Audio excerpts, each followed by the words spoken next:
Welcome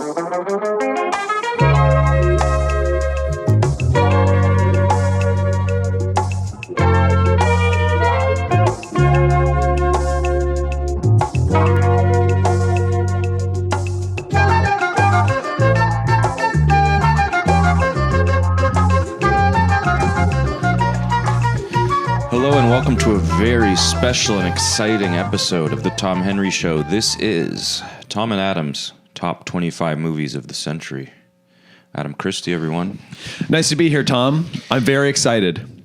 I've been watching movies all week. So let's set this up. Yep. Essentially, a few months ago, I listened to some podcast. The Ringers? The Ringers, what's it called? The 25... It's two dopey people. It's a man and a woman. And they did their top 25 of the century. And you were upset. I was upset by their picks. They said that they needed to pick a Nancy Meyer movie. And they went on about how Something's Gotta Give was one of the 25 best movies of the century. And they kept saying on their podcast, and if you don't like our picks, do your own. And they were being kind of defiant about it. And I was like, you know what? I will. Yeah. So here we are. The Ringers, Adam and Tom, top 25 movies of the 21st century. Yeah. So you and I, we both like movies. We love film. We like to argue about movies. Mm-hmm. You classically can think of one movie that I absolutely hate that you love. Well, I'll save it because we will be talking about it. I just find that to be an atrocious film. And this is it. I mean, we didn't put any rules on it. It had to be at least the year 2000. Yeah. And that list said you could only have one director per whatever. We didn't put any restrictions. That. We're doing our 25 favorite films. Yeah. And we each have our own list. We each have our own list. And we're going to go one by one. One by one. But if we share a movie in the top 25, we will not talk about it until the person with the highest ranking brings it up. Good. I'm glad you're helping to host this. So when you say you are a co-host on this episode. I'm a co-hosting this podcast. So if you say number 24, draft day, I go pause. We will be talking about that in the teens. Luckily, I have draft day much higher than that. But first, I believe we should start this episode. Yeah. And we've discussed this by doing our honorable mentions because this was a very difficult thing to do. Do you want to do them first? Yes. Honorable mentions right off the bat. Okay. Yeah. See, I would say that might kind of give away that what's not on the list. But maybe you're right. Okay. I think we should just start with honorables. Do you want to go one for one or should I just do all of my honorable mentions? Go ahead. Okay, I'll do all of them. Hello, everyone. My name is Adam Christie, and these are my honorable mention top 25 movies of the 21st century. Number 1, Mulholland Drive. I am not a David Lynch. I did not grow up with David Lynch, and I've only seen Mulholland Drive once, and I liked it a lot. It hasn't been with me. I saw it last year, and maybe if I see this movie 3 more times, maybe Mulholland Drive will be in there. I understand it's a very important movie to everyone. It's very high on these lists. I've only seen it once. Mm-hmm. Number 2, The Lord of the Rings. Every single movie in the Lord of the Rings trilogy. Just didn't make the list. Sorry. I will silence my phone. Very sorry. Very unprofessional.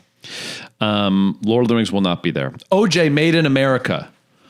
A documentary that I loved. But is it a documentary? Bob. Or is it a television show? I don't know. I thought about putting a documentary. It's not a movie. I don't know why that was on any list. It's a TV show. It was on many lists, and I do love it, but I think it's a TV show. I would like to shout out the following movies. Go ahead. What are you doing there? Well, you're just talking way louder than you did in your sound check, so I have to adjust the levels. I'd like to shout out the following movies that barely did not make the list. Anatomy of a Fall. Yeah. Get Out. Into the Spider-Verse. Napoleon Dynamite.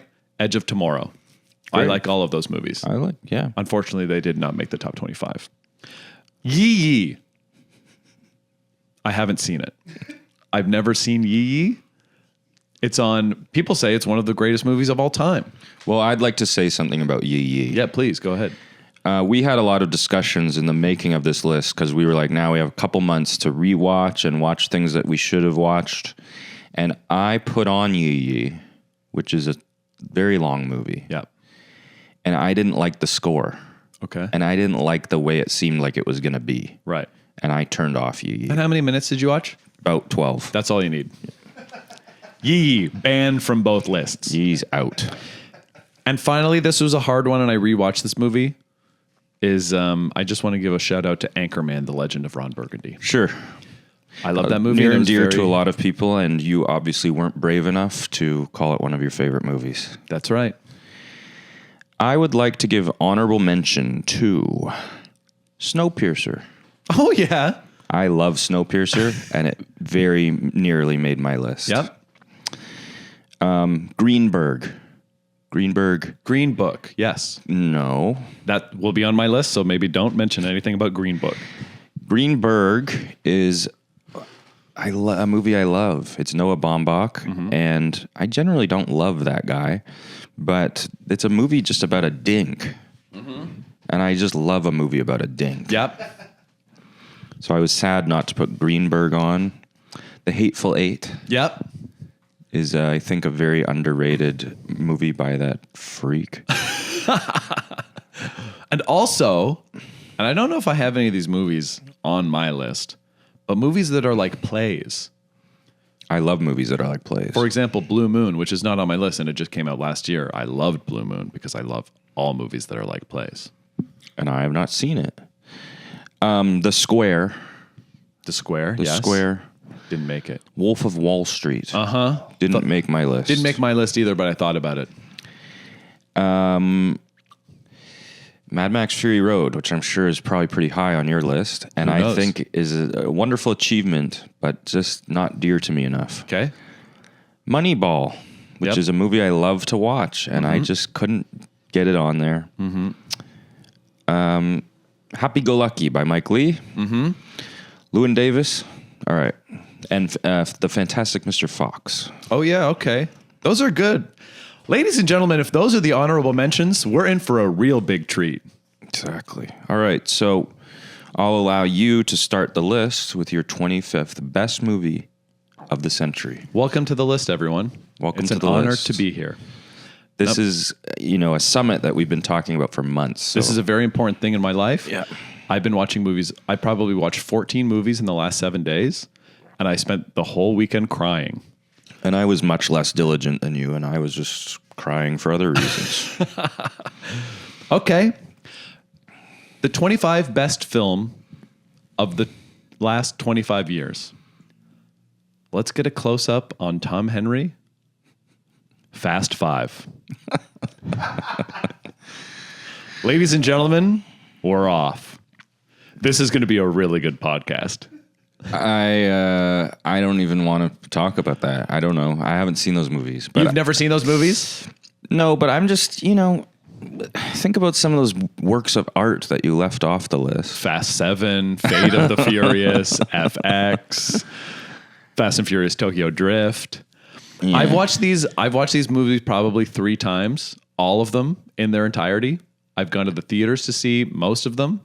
Fast 5 is the best of all of them. It's the first one featuring Dwayne "The Rock" Johnson. Vin Diesel and Dwayne "The Rock" Johnson have a fight where they throw each other through 3 different indoor glass panes. That's fun.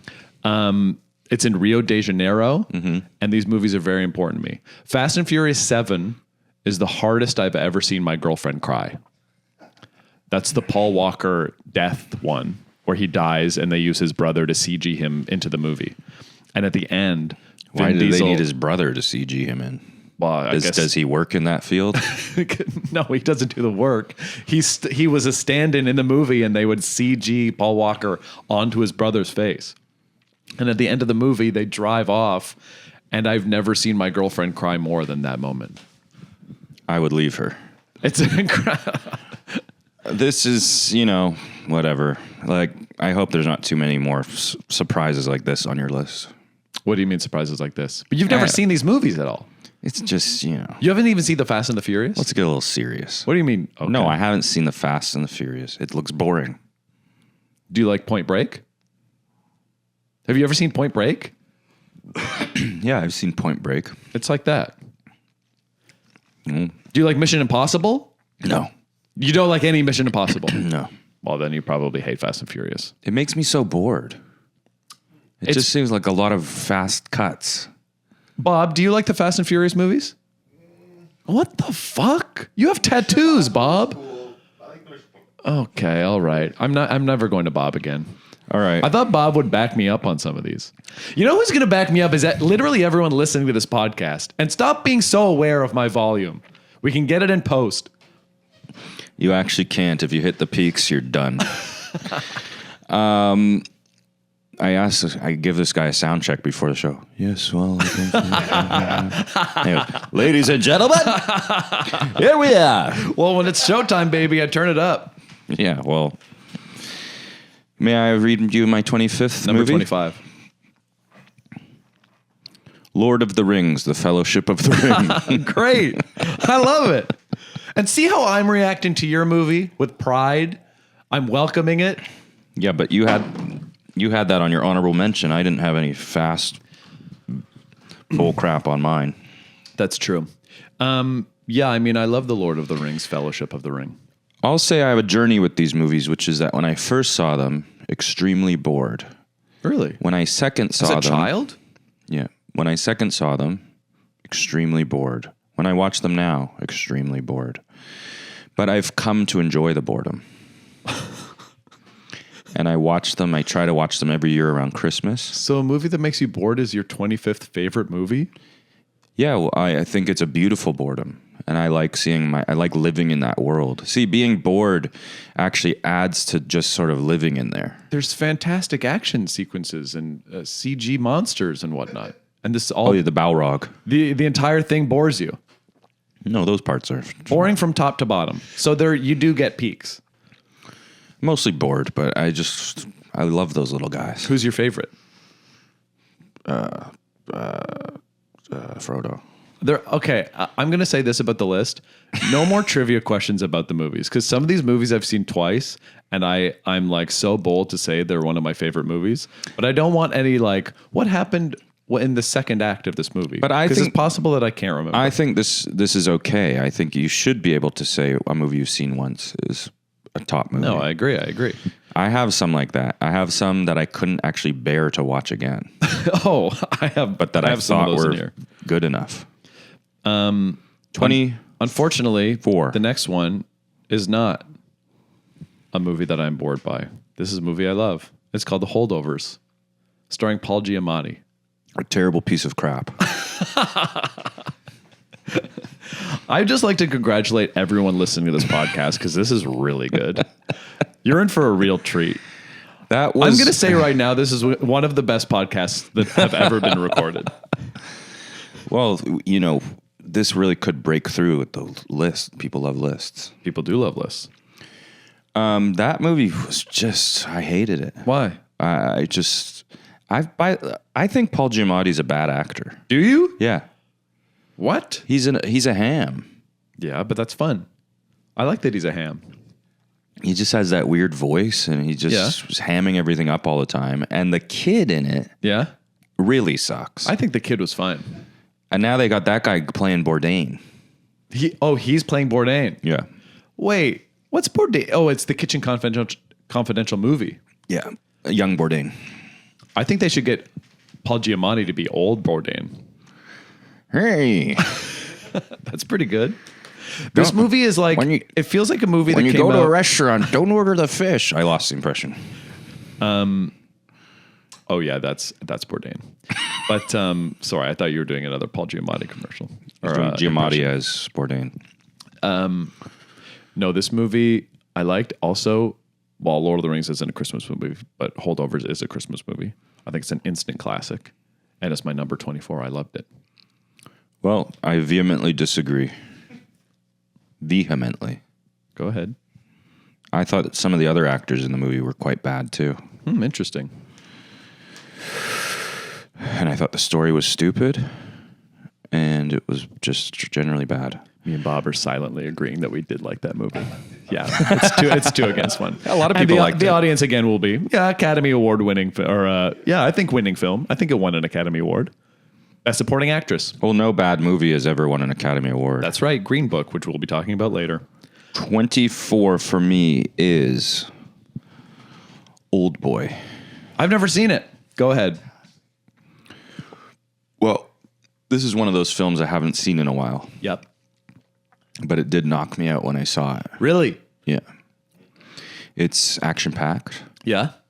and it's got those action scenes without cuts. Mm-hmm. You know what I mean? Yeah. Not like your stupid-ass Fast movies. Yeah, Fast and Furious. It's good because they do so many cuts. I don't even know what to look at when they're cutting so much. You just look at the screen. You enjoy the movie. Yeah, I'm surprised you haven't seen Old Boy. It seems like kind of something you would be into. What's Old Boy about? It's about an old boy. It's like Jack, the film Jack. Yeah. The Francis Ford Coppola film Jack. It's about a boy who ages 8 times faster than everyone else and is dead by the time he's 14. Do you remember when Jack came out and people said that that was a real thing? Is it a real thing? Can you get jacked? I don't know. My little I don't nephew's know. getting jacked. That's cool. No. Well, I'll tell you about Jack is it's one of the worst movies ever made, and I did cry at the end when Jack dies. Yeah, I mean, I haven't seen Jack since I was a little kid, but I remember it being like a really heartfelt time. I think I loved Jack when I was a kid. You would. Bicentennial Man, that was another movie With Robin Williams. with Robin Williams. Another like heartfelt Robin Williams movie. So some people may be upset that I don't have that much to say about Old Boy or some of these movies in general, but I'm not a movie critic. For me, I was more interested just making the list, the process of making the list. Sure. And hearing what horrible movies you would pick. Well, number 23 is not a horrible movie. It's undeniably a great movie. And I don't think that you're going to agree with this one either. I think you're going to continue to be mad at me for every one of my picks until we get maybe into the teens. So this movie is starring Billy Crystal, Okay. Christian Bale. Okay. It's an animated film. Oh, It's called Howl's Moving Castle. Jesus Christ. Have you seen that, Howl's Moving Castle? I don't watch cartoons. Not even like Miyazaki Ghibli films? No, I famously can't really make them out. What do you mean make them out? I can't really see animation. I don't know if you like movies. You don't like fast cuts. You don't like Paul Giamatti. You don't like fast. And also, these movies are famously not fast animation movies. It's very slow, very beautiful, landscapes. Is it a and whatnot. Miyazaki? It's a Miyazaki. And it stars Billy Crystal. Billy Crystal plays a fire. He's not the main, but he's probably like Plays fifth a on the fire? call. He plays a little flame that warms and powers the castle. Well, isn't that precious? But a lot of people would say that Spirited Away. What's is the next on your list? Inside Out? No, I've never seen. Oh no, you know what? I did like Inside Out, and I fucking cried like a baby when I saw Inside Out. Did you see the Inside Out? No. It's devastating. Told you I don't watch cartoons. I didn't watch Inside Out too. I checked out when they introduced anxiety as a character. Yeah, we need a little less of that character in bullshit. our culture. But I like Howl's Moving Castle, and I like all of the Ghibli movies. And They're very hopeful. what is the castle moving a lot? Yep, that's right. It's right there in the title. It's about a castle that moves around. It's about a young girl who gets a witch puts a curse on her that makes her an old lady. And what's nice about this movie is that she's not like really sad about it. She kind of rolls with the punches. And that happens in all of these movies. Usually we're so used to Pixar movies being like, or Disney films where it's like someone dies in the first 13 minutes and it's like a gut-wrenching, horrible time. But in all Miyazaki's movies, not all of them, but it's often like people are faced with like bad things like war or death or like disease or something. But there's like a hopefulness and there's a levity that I think is very true to actual crises. And that's why Howl's Moving Castle is number 23. Well, I don't want to keep nagging you, so good for you. Thank you so much, Tom. My number 23 does not star Billy Crystal. It's the landmark Chinese film In the Mood for Love. Oh, I haven't seen this one. This was on my list, but I didn't watch it. Now, this is one of my picks that I was loath to rewatch because I did also find it boring. But it also really moved me, and I thought it was beautiful. So Sometimes boring movies, I just have to give it to them. So far, you've done 3 movies, and 2 of them bore you. But that's why they're in the bottom. Would you say that you're bored by most things? Yeah. Yes. I'm chronically bored. Are you bored? How many hours? How many waking? If you're awake for 16 hours a day, how many hours are you bored? Not many, because I choose to do things that don't bore me. Right. But usually films are boring. Yeah, I have a problem watching movies. Right. I love them. Because video games also bore you. Yeah. What about reality television, which you love? Does Survivor bore you? These days. These days, Survivor. The good does bore ones, you. no. They move good. I hope you're not bored right now, Tom. I'm not. I'm really happy. But Okay, great. So that is the thing about me. I get bored a lot, and I have to accept that doesn't make something not good. I can't just get excited only if it's cars driving around. Yeah. I have to be willing to enjoy a beautiful story of love. There's also fight scenes and In love in China. the Fast and Furious movies. And there are Chinese characters as well. Han, for example, is Chinese, You I could think. say Fast 6 and In the Mood for Love are sort of sister movies. Fast 6. Okay, number 22. Tar. Yeah, Todd so Fields. Tar. this is what we mentioned before. Tar. Yep. Did you rewatch Tar? You couldn't pay me enough to rewatch Tar. I hate Tar more than any movie in the world. Really? Yeah. More than any other movie in the world. Yes. Why? Because I was in the theater watching it. Yeah. And talk about being bored. Yeah. But apart from that, I just detest it as a film. I think it's trying to be arty, Okay. but it isn't. Okay. I think, these days I think American directors want to be European. Interesting. Bob's agreeing with this one. Fuck. And the European directors want to be American. And the Europeans are making more interesting movies than the Americans. They're making movies that actually move along and have stories. And the Americans are trying to do this arty thing where they're clamping on to one little idea, stretching it out to 3 hours. Blanchett is a bad actor. Kate Blanchett is a bad actor. Kate Blanchett is a bad actor. Absolutely insane. Kate Blanchett is a bad actor. Kate Blanchett she's also a ham. Excellent in this Her movie. and Giamatti should have their own. She is basically in Tar. She's basically pling Fraser Crane. Yes. It's basically a horror movie about Fraser Crane. But she does it in every movie. Why is she always talking like what is she doing? She's not a good actor. The story's stupid. They're trying to do something about cancel culture. The story's ridiculous. There's a part where a guy shares a clip that he's edited together to make her look bad, which is... That scene, I think, is the weakest scene in the film. But I will say that this about this scene is that she kind of is an asshole and dresses down a guy for talking about not liking some of the classical artists because they were bad people. And she gets upset at this. But then right after that scene is maybe one of the things that ages best about Tar is that she's on Alec Baldwin's podcast right after that scene. Well, this is happens. my favorite part. And your favorite podcast. Here's the thing. But I love Tar. I think it's an excellent horror movie. I love A Fall from Grace. A lot of the movies that I've chosen are going to have Fall of Grace from Graces. I think it's one of the best endings in any film when she's conducting the Monster Hunter Wilds or whatever it is, video game symphony at the end. It's incredible. I fucking love Tar. It's a total piece of crap. How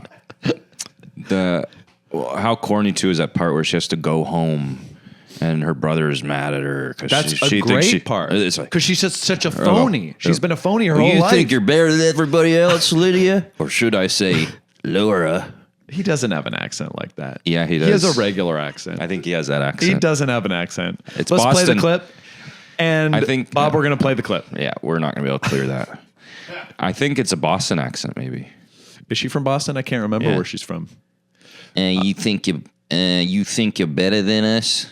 Anyway, it is a little bit of a bit how much I like this movie, but I do think it's in my top 25. Well, famously, I threw an Oscar party one year. The party was famous. Yeah. And we did the picks, and I said whoever wins the picks, Oh, yeah. I will paint a portrait of a movie for them. Yeah. Portrait of a movie. And you won, and you made me paint you a Tar poster, And it which hangs. was a great indignity to me. And you know what? It's hanging in my office. And I actually thought about while I was watching the movie, I was like, Tar's a really bad person. She's like, she's a really awful human being. And I have a portrait of her hanging next to Michael Jordan. And if you came in my office, you might think that I'm like some kind of psychopath. Two monsters. Two monsters. Tar's the Michael Jordan of conducting.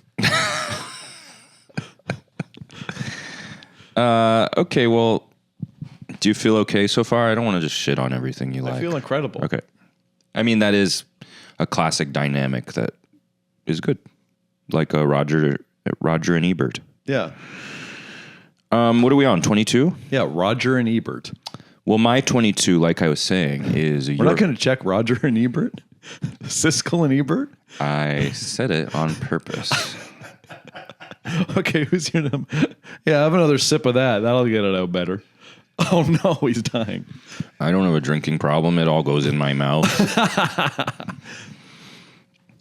My 22 is actually a really fine European film. Okay. That actually moves along like a Hollywood film. This is what I was saying. Okay. It's that the damn American idiots trying to do these... What? No, I'm just wondering what the movie's going to be. My film is a little movie called The Lives of Others. This is another film I've never seen. It was, I think some year won the best foreign picture Uh-huh. at the Oscars. It's about Germany in 1984. Okay. Lots going on then. Yeah. So we got this, what do you call it, Stasi? Yep. We got the Stasi and all the spying, and it's about this composer who's, eventually gets spied on. Who plays Gorbachev in the movie? Paul Giamatti. That'd actually be really good. Jake, okay, I will take down this wall. It's getting better. I think this impression's getting really good. This is a fantastic movie. This is what I like about those European movies. Yeah, go on. They have the quality of European movies, of quality. Okay.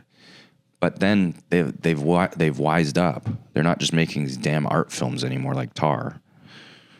Tar wishes it was an art film, but it's trying to be an art film or something. It's a horror movie.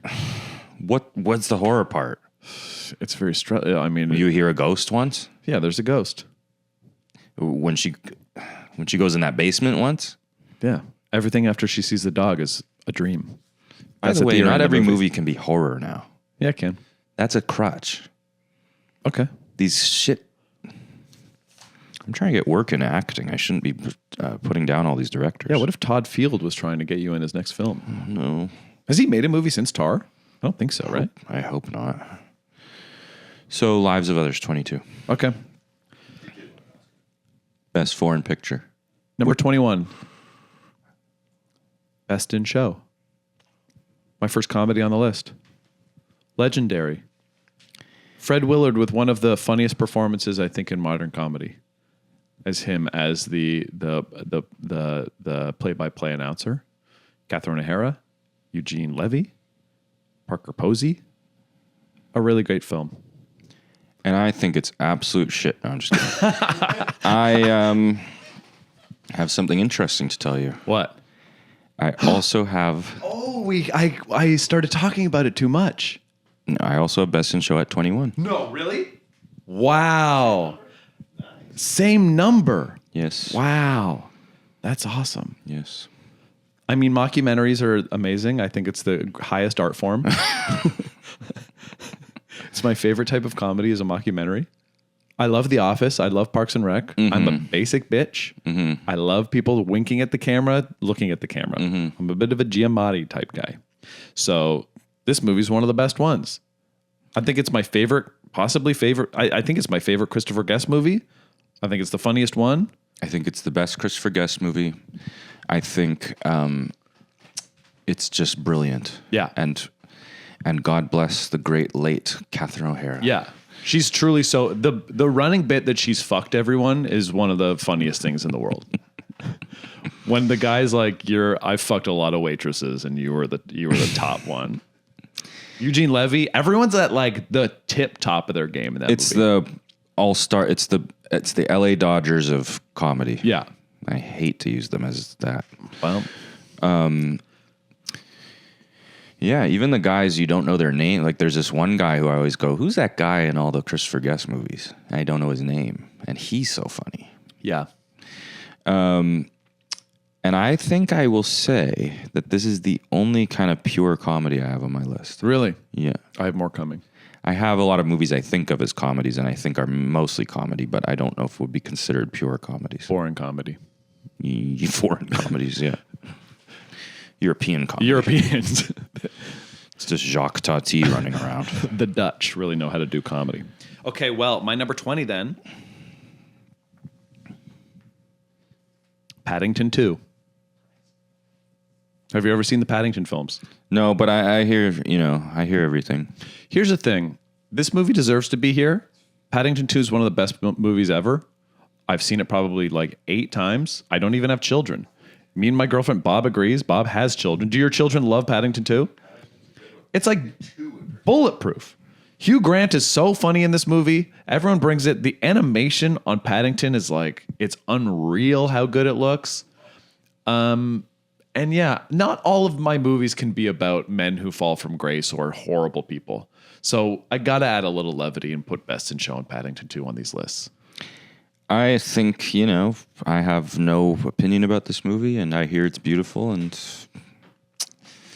can't say anything about it. It's a really great time. I don't judge you. I highly recommend it. I'm actually shocked. It's actually like, I feel like I didn't see Paddington 3, but I feel like as a recommendation, like if you're hungover one day, throw on Paddington 2. It's truly great. And Hugh Grant's so funny. It's never happened to me. Okay. That was a joke. Number 20. Number 20, I have pretty heavy hitter that many might think should be higher. But this director has been bothering me a lot. Okay. At number 20, I have Inglourious Basterds. And we'll be talking about it in a little bit. Okay. Number 19, Hereditary. Spooky. And Out Alert.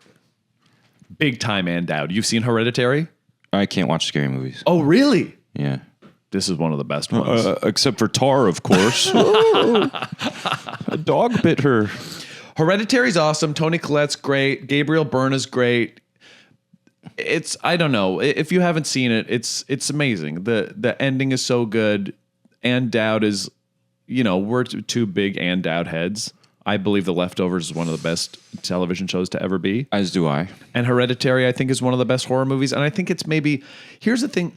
Here's the difficult thing about scary movies is that I know a lot of people, the people who are obsessed with horror movies, I'll be like, oh yeah, Hereditary. And I feel like I'm saying like when someone goes, oh, basketball. Oh yes, LeBron James. You know what I mean? Yeah. Well, the horror people, part of being a horror person is being all, knowing the little stuff. They know everything. Yeah. And they'll be like, actually, that was maybe like the 7th best horror movie to come out that year. I believe Shocked 12 was actually the best horror movie of 2017 or whenever it comes. Yeah.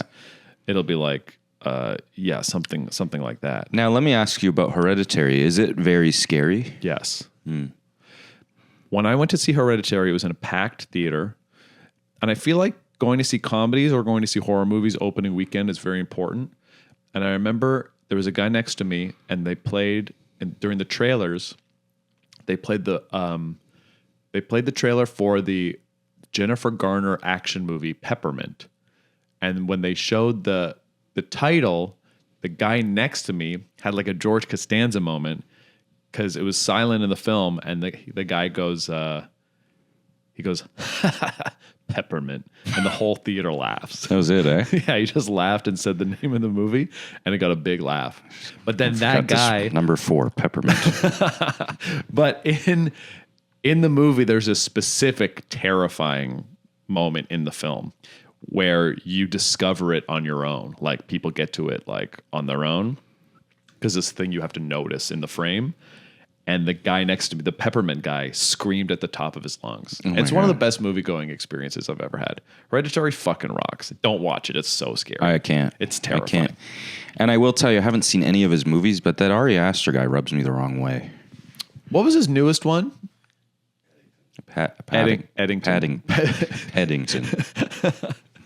I don't know anything about him. I saw the other one. What's the one in the woods, the mushroom one where it's like the cult? Florence Pugh. Yeah. I thought that one was okay. Hereditary. Midsumner. Dear fucking God, Hereditary's good. He's one of those. He's one of those smug director types. Ari Aster. Yeah. Okay. Sure. So where are we at now? You're at number 19, please. 19. I actually think this is too low. Too low. This should be higher. Okay.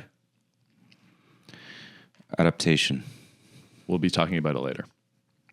I'm sad now I put it that low. I don't think it deserves that. Sorry. We have to do another one of mine because we'll be talking about these films later. Go ahead. Number 18 is Superbad.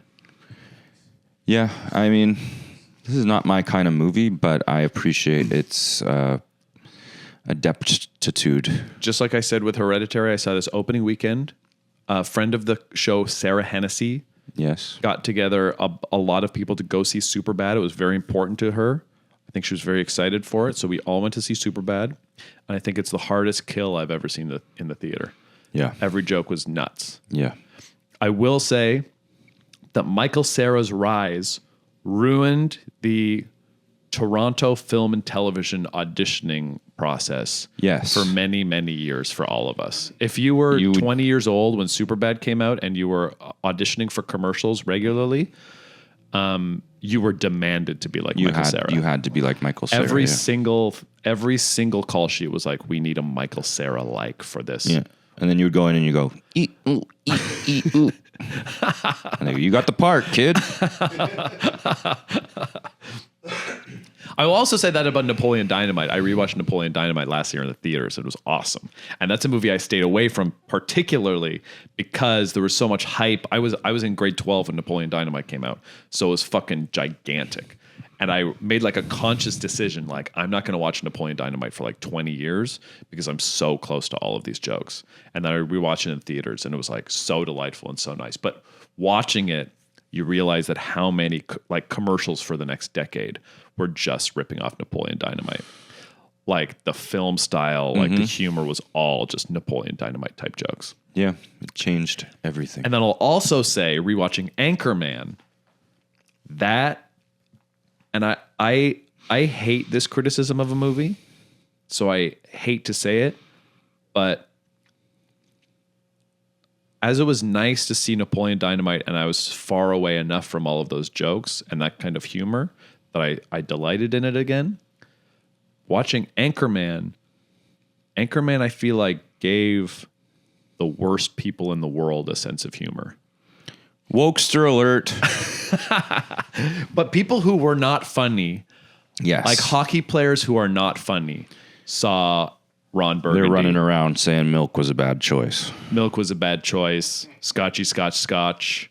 It's like my people quoting The Simpsons Yes. alert. Yes. Yeah. So this is the same. Although in Anchorman, there's a really good joke. I feel like a really good underrated joke in Anchorman where it's like they go to the party after, they go to a party at nighttime and Ron Burgundy goes, "We've been going to the same party for the last 12 years and that is in no way depressing." And I think that's a really good Anchorman line that nobody says. That also classically, like if you go to see sketch comedy, people are acting like Will Ferrell. Yeah. Like they're making that kind of joke. Hello. Yeah, this That kind is, of no way depressing. I'm misogynist, like funny misogynist guy. Okay, are you ready for 18? Number 18. At 18, I have Force Majeure. Never seen it. Is that the one where the guy takes off his shirt, or is that the Square? He's like a bear man type guy. He's being a monkey. That's the Square. That's the Square. Mm-hmm. Right. Force Majeure is the cabin one. Force majeure, they're famously is on a ski trip, and there's an avalanche. Yeah. It's about this couple. They're having lunch, and the man runs away without, paying any mind to his wife. Right. And the rest of the movie is just them dealing with that fact that he did that in a time of crisis. Right. When everything else is stripped away, he decided to run away from her. Did they remake this with Will Ferrell? Yes. And it came out. I think it came out and bombed. I think it was him and Julia Louis-Dreyfus. Or was it Christie? I think it was Julia Louis. Huh. And they called it something stupid in American, like Downhill or something. Was it Kristen Wiig? But this is, I love these scandos. The Scandos, yeah. Because they will just take an idea like that and just stretch it out into a movie. Yeah. And you're just watching people in discomfort. Mm-hmm. The scandos really want to watch people squirm. That's like a thing that a real couple would get into a fight about, but it's like, they like they like Manchestered by the sea it. It's like, what if you could get the worst thing wrong in your relationship and then you have to live with that for the rest of your life? Yeah, except in that sea, that's very American, I think, to make like a Manchester by the Sea and say, what's the worst thing that could ever happen to someone? Yeah. Let's watch them suffer through it, because that's drama. Yeah. But the Europeans Instead of this, like, what's a little thing? What if it was on a ski hill? And you just ran away from your wife. Would you run away for your wife, or would you? I'd push her in the avalanche. Number 17. This is the Comedy Row.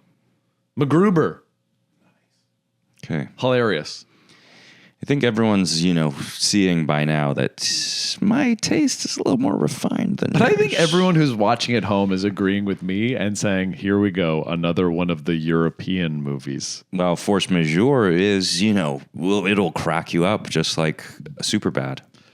We should... Except I'm watching sort of the micro expressions of Scandinavian people while you watch little boys draw penises on paper. You're going to like Instagram AI this clip so we're speaking in Dutch and there's going to be subtitles on these clips. MacGruber is amazing. So many good bits. I don't want to quote MacGruber for God's sake, but the license plate bit, it's all good. MacGruber's so fucking funny. I think it's the last time I got high was MacGruber. Oh. This last time I smoked pot and I watched MacGruber and it was like the best time of my life. I was in Rupinder Gill's living room with a bunch of friends watching MacGruber. So are you willing to out Rupinder Gill for having drugs and this smoked was in her living room? Airbnb, yeah. Wow. That's right. That's number 17, MacGruber. I remember seeing it and finding it very funny. Yeah. Great movie. At number 17, I have the aforementioned Mulholland Drive. Mm-hmm. Now, I will say that I love David Lynch. Yep. I thought this was a really great movie. Do you think this movie's boring? Yes. Yeah, because it's very slow. It's very slow. Very slow. But, all this weird stuff's happening. And what's his face from Leftovers? Justin... Yeah, Thoreau Yep. is very funny in it. Yep. His director character, Yep. who's gets in trouble for cheating on his wife or something. Yep. Very funny performance.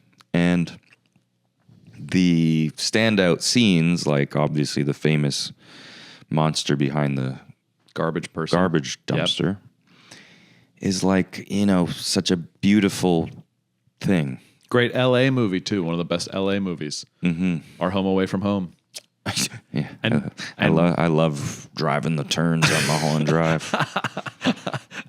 And when all that psycho stuff stops happening down there, we're going to be the first in line to get back down there with our O1s. I'm pretty into what's happening down there.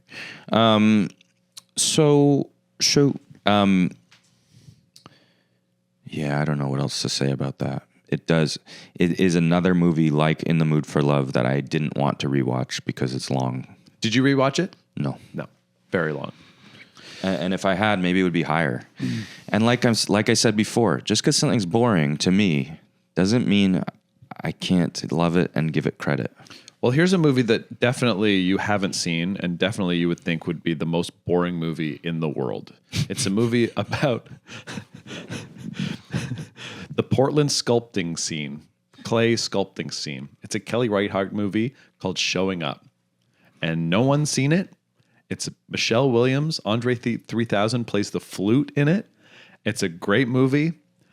And I think it's very criminally underrated. It's my 16 on the list. I won't go into more of it, but it's a great film. Well, I can say something right now. Go ahead. If Kate Blanchett is a ham and not a good actor, Okay. Michelle Williams is a queen and a great actor. Oh, Michelle Williams is the greatest. Yeah. I love Michelle Williams. Yeah. I just watched Wendy and Lucy, another Kelly Reichardt movie. Have you ever seen that? No, I've heard of this Kelly Reichardt, but I haven't. I've just started hearing about her. She makes really nice, quiet movies. They're really great. There's a movie called First Cow, which is so stressful, but in kind of a quiet way. It's really nice. And this is just about the pottery scene in Portland or something? It's about the pottery scene in Portland. This woman who, her and her landlord are in the pottery scene, and she has a brother who's going kind of crazy, and her family's weird. It's just a really good movie. Showing Up. Okay. Give it a try. I think it's on Tubi, for God's sake. Awesome. Actually, shout out to Tubi, because a lot of the movies that I watched were on Tubi. I love Tubi. Tubi's incredible. Number 16. 16. The Squid and the Whale. Oh, yeah. Yeah. Yeah. I liked it. Seminal film for me. Another Baumbach. Another Baumbach. Yeah. For me, Baumbach really lost the plot at some point. But, at first he was very exciting for a young Wes Anderson fan. Yeah. It was like getting another little Wes Anderson. Yeah, he was like, he's like Crash Bandicoot. Like if you like Mario games, you're like, do you like Crash Bandicoot? It's kind of this thing that's like Mario, but it's kind of different. It's not as good, but it still scratches the same itch a little bit.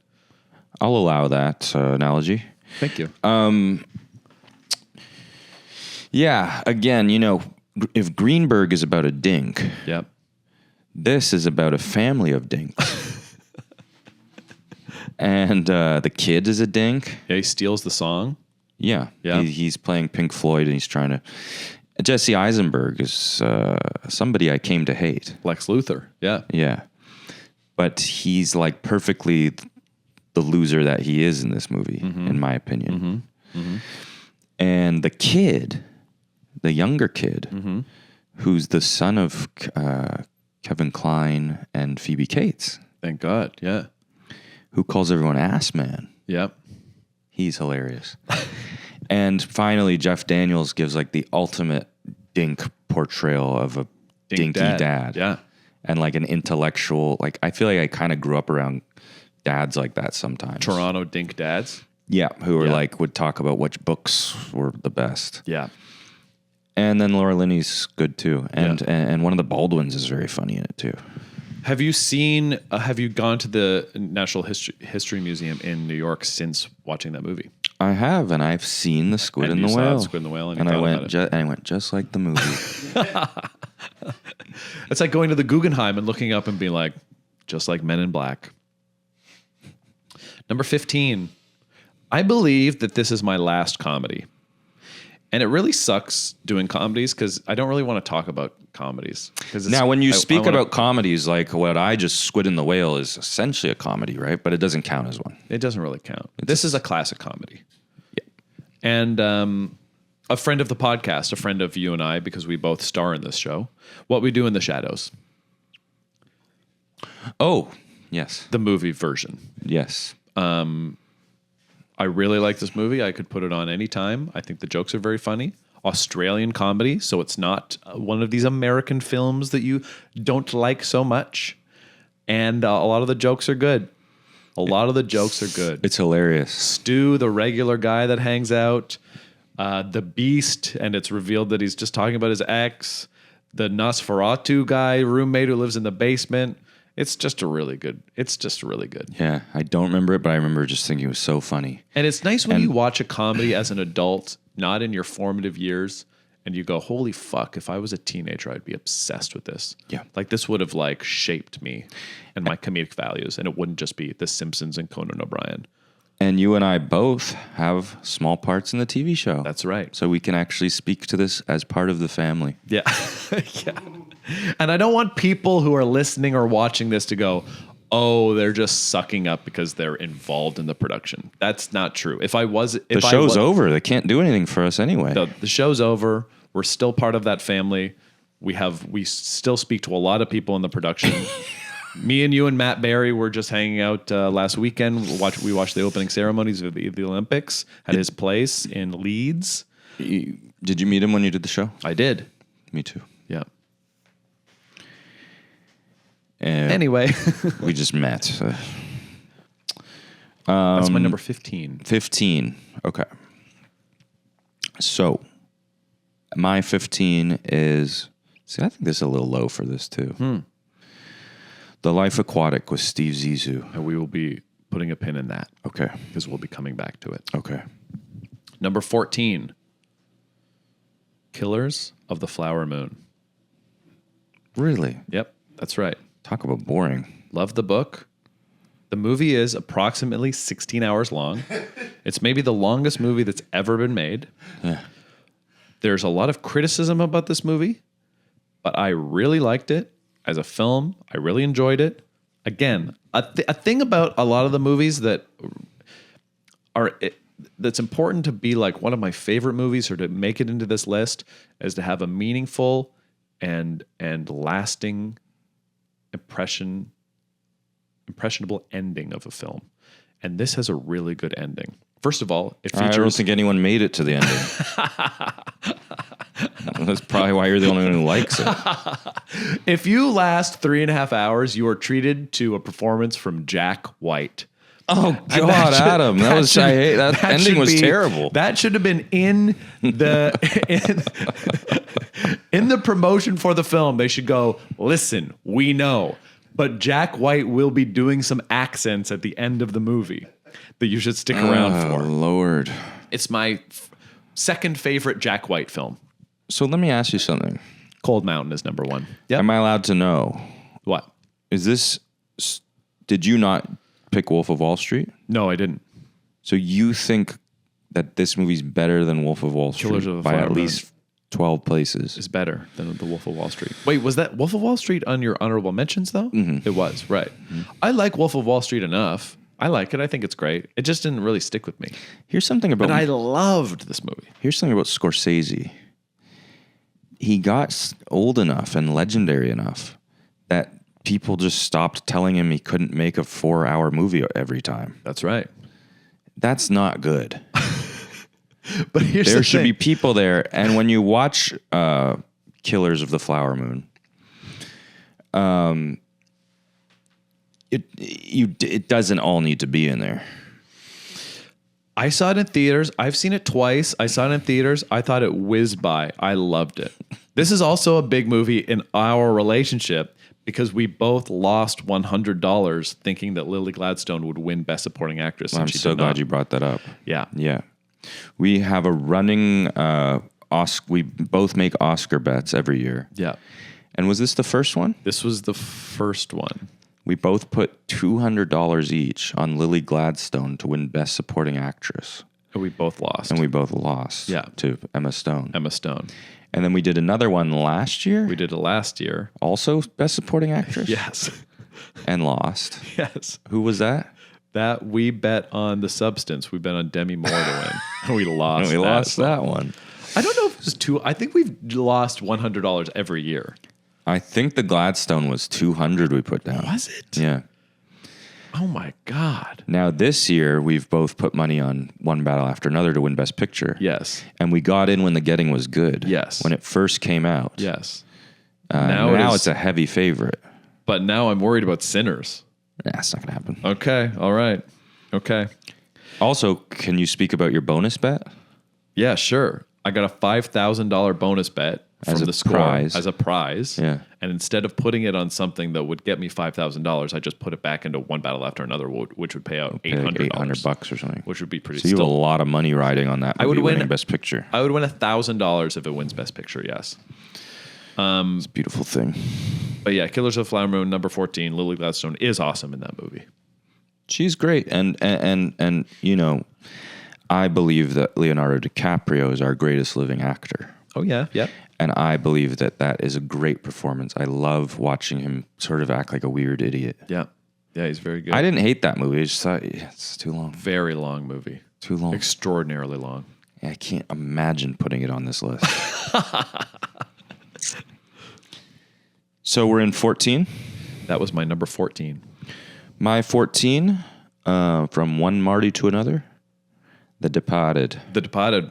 I'm sorry, but we're putting another cap in it. I'm sure. Wow, your top 10 is going to be so much more different from my top 10. I had a big issue with my top 10, which I won't explain yet. Okay. But we will talk about this movie. It's a movie that you mentioned. It's number 13. Fuck. Inglourious Bastards. Okay, so let's get into it. I had 2 Tarantinos in my top 25 when I first made this list maybe 2 weeks ago. And did you know that I like your movies less if you're a massive asshole? So this is an interesting thing to me. I have never subscribed to that. Right. Like, I hung on to all my Woody Allen movies Yep. and still enjoy them. Your art, you can separate art with the artist. I never thought the two things should be tied up at all. Right. I really don't think it should matter who's making it. Yes. There's something about Tarantino, which for the first time, this is happening to me. Really? Yes. You can't. And I'm trying not to have it because I've always loved his movies. Right. Not always. Yeah. Anyway, and now I watch them and I can't enjoy them the same way. Yeah. I think it's how much he's on podcasts and how much he can't stop talking. Yeah, he is annoying. He's the most annoying man on earth. And even before some of this stuff happened, this more specifically annoying things, you give him like all this like leeway and rope because you're like, he's annoying, but he's like really excited, I guess, about movies. And every time he's on camera, he's like pretty annoying, but like whatever. But like all this the past like 3 months has just been like one thing after another. And you're like, I'm done. You're like, I can't enjoy these movies really as much anymore. Going after like, because also, what was he promoting? He was promoting. They put Kill Bill out to be 1 8-hour movie. He doesn't need anything to promote to be out there. Yeah, he's going on every podcast. He's been on Club Random twice now. Bombed out of his mind. In the second episode, he's smoking out of Hans Landa's pipe from this film that he kept, and he's smoking out of it in fucking Bill Maher's stupid ass funhouse. It's just enough to make your skin crawl. and to be like, Owen Wilson sucks. You're like, shut the fuck up, man. Shut your fucking mouth, you fucking idiot. Owen Wilson and Paul Dano for no reason. Yeah, I mean, I don't care if he wants to diss those guys, but it's funny that was like the straw. Everyone was like, no more. oh, I know. Everyone was like, we're digging up old Sterns that you were on where you're saying crazy fucking shit now. You don't say this shit about Paul Dano. Yeah. I think the problem is, I like you said, I was kind of on board with what a dweeb he was. Yeah. Like, okay, he's a super dweeb, but he's like the movie dweeb that we all need. And he's going to like make us these really entertaining movies because of what a dweeb he is. Yeah. And I've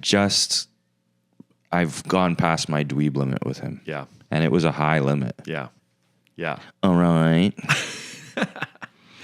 All right. What's your 13? 13, I have another Scandinavian masterpiece.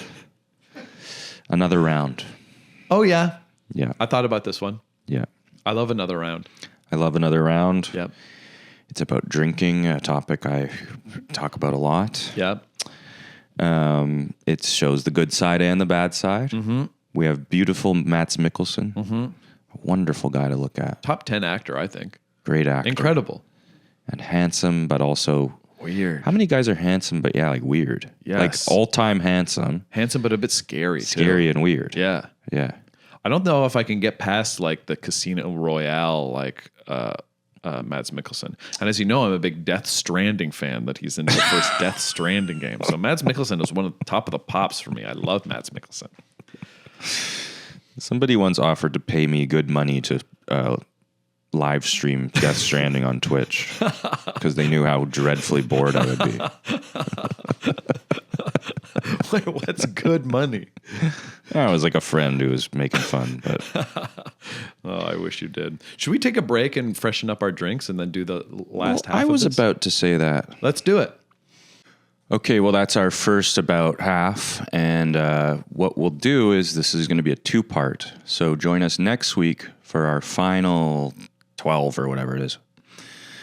See you then.